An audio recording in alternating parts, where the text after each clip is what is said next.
सुरगाणा तालुक्यात संततधार, नद्यांना महापूर, पुलांअभावी अनेक गावांचा तालुक्याशी संपर्क तुटला. प्रशासन ॲक्शन मोडवर. हवामान खात्याने दिलेल्या माहितीनुसार सुरगाणा तालुक्यात 7 जुलै रोजी पहाटे 3 वाजेपासूनच पावसाची संततधार सुरू झाली होती. वादळी वारे तसेच विजांचा कडकडाट नसल्याने किरकोळ घटना वगळता कुठल्याही प्रकारची जीवितहानी झाली नसल्याने प्रशासनातर्फे माहिती देण्यात आली. तालुक्यात पर्यटन स्थळांपैकी तातापाणी, गरम पाण्याचे झरे, साखळचोंड, वॉटरफॉल या खोलदरी धबधबाजवळ पर्यटकांना वनविभाग उंबरठाणचे वनपरिक्षेत्र अधिकारी यांनी बंदी घातली. भिवतास धबधबा येथे बारे पोलीस ठाणे तसेच वन कमिटी यांनी कडेकोट बंदोबस्त तैनात केला होता. तर हतगड येथे किल्ल्यावर जाण्यास ग्रामपंचायतीने मज्जाव करण्यात आला.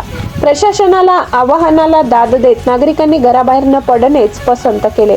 दुसरीकडे 17 ते 18 तासांपासून संततधार सुरू असून तालुक्यातील नारपार, गिरणा, अंबिका, तानमान, कावेरी, वाझडी या नद्यांना महापूर आला असून दुथडी भरून धोक्याची पातळी ओलांडून वाहत आहे. तालुक्यात बहुतेक नद्यांवर पारंपरिक पद्धतीने बांधलेल्या पाईपच्या मोऱ्या फरशी असल्याने जीर्ण झालेल्या मोरीवरून पावसाचे पुराचे पाणी वाहत असल्यामुळे नागरिकांच्या जीवितास धोका निर्माण झालाय. त्यामुळे तालुक्याबरोबरच शेजारच्या गावांशी संपर्क तुटलाय. मोबाईल सेवा दळणवळण अगदी ठप्प झाले. कबेली मनखेड रस्त्यावर झाड उन्मळून पडल्याने काही काळ वाहतूक विस्कळीत झाली होती. तर तालुक्यातील पिंपळसोंड, कुकुडणे, बोरचोंड, खोकरी, उंबरपाडा, पांगरणे, नटवरपाडा, आंबेपाडा, मनखेड फरशी पुलावरून पाणी वाहत असल्यामुळे वाहतूक ठप्प झाली आहे. 15 ते 20 तासांपेक्षा जास्त कालावधीपर्यंत संपर्क तुटलाय.